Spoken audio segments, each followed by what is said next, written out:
Iran యుద్ధం సెగ మనకు తీవ్రంగా తగులుతుంది. దేశంలో చమురు, ఎల్పీజీ నిల్వలు సరిపడా ఉన్నాయని కేంద్రం చెప్తున్నప్పటికీ కొన్ని నిబంధనలు ఆందోళన కలిగిస్తున్నాయి. కేంద్రం చమురు నిల్వల కొరత కారణంగా తాజాగా కేంద్ర ప్రభుత్వం మరోసారి గ్యాస్ బుకింగ్ గడువుని పెంచింది. ఇప్పటికే ఎల్పీజీ సిలిండర్ల బుకింగ్ వ్యవధిని 21 రోజుల నుంచి 25 రోజులకు పెంచిన కేంద్రం తాజాగా గ్రామీణ ప్రాంతాల్లో ఆ గడువుని 25 రోజుల నుంచి 45 రోజులు చేసింది. రైట్, ఇక దీనికి సంబంధించి మరింత సమాచారం మా కరెస్పాండెంట్ బిందు అందిస్తారు.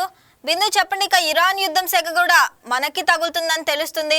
ఇప్పటికే ఎల్పీజీ నిల్వలు సరిపడా ఉన్నాయని ఒకవైపు కేంద్రం చెప్తున్నప్పుడు కూడా ప్రజలైతే బుకింగ్ వైపు పడ్డారు. ఇప్పటికే సర్వర్లు కూడా స్లో అని వస్తున్నాయి. దాని గురించి అప్డేట్స్ ఏంటి?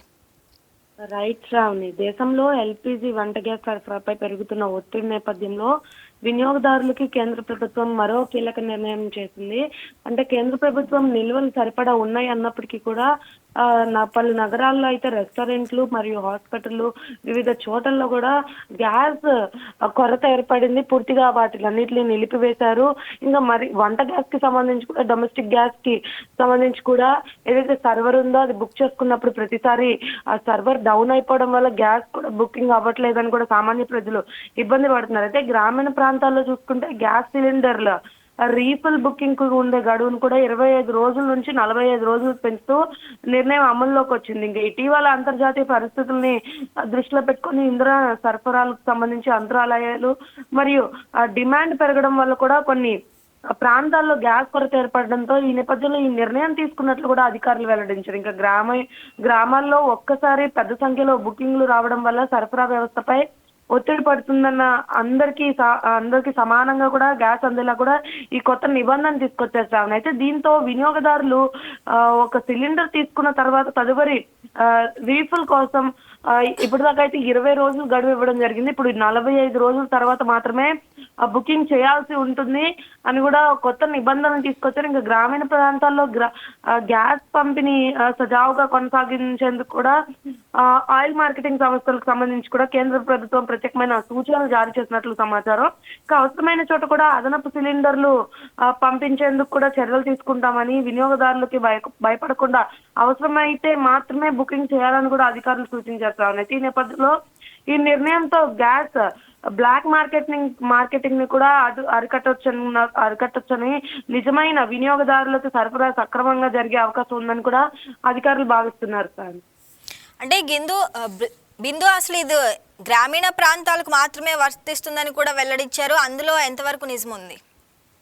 రైట్ సార్, ఇది అంటే గ్రామీణ ప్రాంతాలకు మాత్రమే వర్తిస్తుందని వెల్లడించారు. ఎందుకంటే గ్యాస్ నిల్వలు ఇప్పటికే ఉన్నాయని చెప్పినా కూడా కొంతమంది ఆ గ్యాస్ నిల్వలు లేవని కూడా అసత్య ప్రచారాలు జరుగుతున్నాయి. అదేవిధంగా చూసుకుంటే హోటళ్లు, రెస్టారెంట్లు పూర్తిగా మూతపడిపోయి. ఇంకా గ్రామీణ ప్రాంతాల్లో గ్యాస్ సిలిండర్ రీఫిల్ బుకింగ్ ఉండే గడువును 25 రోజుల నుండి 45 రోజులకి పెంచుతూ నిర్ణయం అమల్లోకి వచ్చింది. అయితే ఇదైతే పశ్చిమాసియాలో జరుగుతున్న యుద్ధ నేపథ్యం వల్ల ఈ సరఫరా ఏదైతే ఉందో దీనికి కొంచెం అంతరాలయ పరిస్థితి అయితే, డిమాండ్ పెరగడం వల్ల కొన్ని ప్రాంతాల్లో గ్యాస్ కొరత కూడా ఏర్పడుతుండటంతో ఈ నిర్ణయం తీసుకున్నట్లు కూడా అధికారులు వెల్లడించారు. అయితే ప్రధాన నగరాల్లో కూడా ఇదే పరిస్థితి కనిపిస్తుంది. గ్యాస్ సిలిండర్ల కోసం గ్యాస్ ఏజెన్సీల ముందు క్యూలో నిలబడే పరిస్థితి అయితే కనిపిస్తుంది. ఇంకా ఈ రోజు చూసుకుంటే ముఖ్యంగా విజయవాడకు సంబంధించి చూసుకుంటే పూర్తిగా అన్ని దేశాల్లో అయితే రెస్టారెంట్లు పూర్తిగా మూతబడిన నేపథ్యం కనిపిస్తుంది. ఎవరైతే పని చేస్తున్నారో రెస్టారెంట్ లో వర్కర్లు కూడా శాలరీ ఇవ్వలేని పరిస్థితి కూడా ఏర్పడింది. ఎందుకంటే కమర్షియల్ గ్యాస్ సిలిండర్ పూర్తిగా ఆపేశారు కాబట్టి డొమెస్టిక్ సిలిండర్స్ కి సంబంధించి బుక్ చేసుకోవడానికి కూడా ప్రత్యేకమైన నిబంధనలు పెట్టారు. కేవైసీ తప్పకుండా ఉండాలని కూడా ఆదేశాలు జారీ చేశారు. బిందు, మరి పట్టణాల్లో, నగరాల్లో 25 రోజుల నిబంధన కొనసాగనుందని తెలుస్తుంది. మరి దాని గురించి అప్డేట్స్ ఏంటి? రైట్, ఏదైతే ఈ పాలసీ తీసుకొచ్చారో వంట గ్యాస్ బుకింగ్ గడువు పెంచుతున్నామని గ్రామాల్లో 25 నుంచి 45 రోజులు అని చెప్పేసి అన్నారు. ఇదే పట్టణాల్లో కూడా కొనసాగుతుంది. ఎందుకంటే అసలు గ్రామీణ ప్రాంతాల కంటే కూడా ఎక్కువగా గ్యాస్ కొరత ఉంది పట్టణాల్లోనే చెప్పుకోవచ్చు. ప్రధాన నగరాల్లో, దేశ రాజధానిలో కూడా ఇదే జరుగుతుంది. ప్రధాన నగరాల్లో పూర్తిగా గ్యాస్ సిలిండర్ల కొరత అనేది ఏర్పడింది. దీనిపైన ఇంధన రంగం పైన అయితే యుద్ధ ప్రభావం పూర్తిగా పడిందని చెప్పుకోవచ్చు. కొన్ని రంగాలు అంటే కాస్ట్ కొన్ని వస్తువులు, ముడి సరుకులు కాస్ట్ తగ్గిపోయినప్పటికీ చాలా వస్తువులు, చాలా థింగ్స్ కాస్ట్ అయితే పెరిగిపోయింది. అటువంటి రంగంలోనే గ్యాస్ సిలిండర్లు గణనీయంగా అయితే పెరిగిపోయింది. సామాన్యుడు కూడా ఎఫోర్డ్ చేయలేనంత కాస్ట్ పెట్టారు. కాస్ట్ పెట్టినప్పటికీ కూడా ప్రతి ఒక్కరు గ్యాస్ సిలిండర్లు కొనుక్కుంటున్నారు. కానీ అవైలబిలిటీ తక్కువ ఉంది, అంటే కొరత అయితే కనిపిస్తుంది అన్న దానిపైన అయితే ఈ గడువును పెంచుతున్నామని కూడా అధికారులు వెల్లడించారు. Right Bindu, thanks for the updates.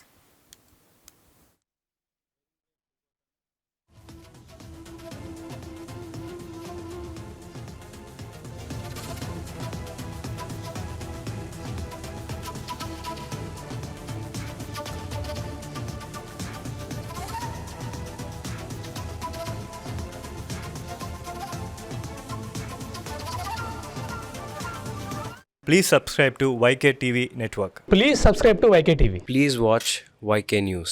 Don't forget to subscribe YK News channel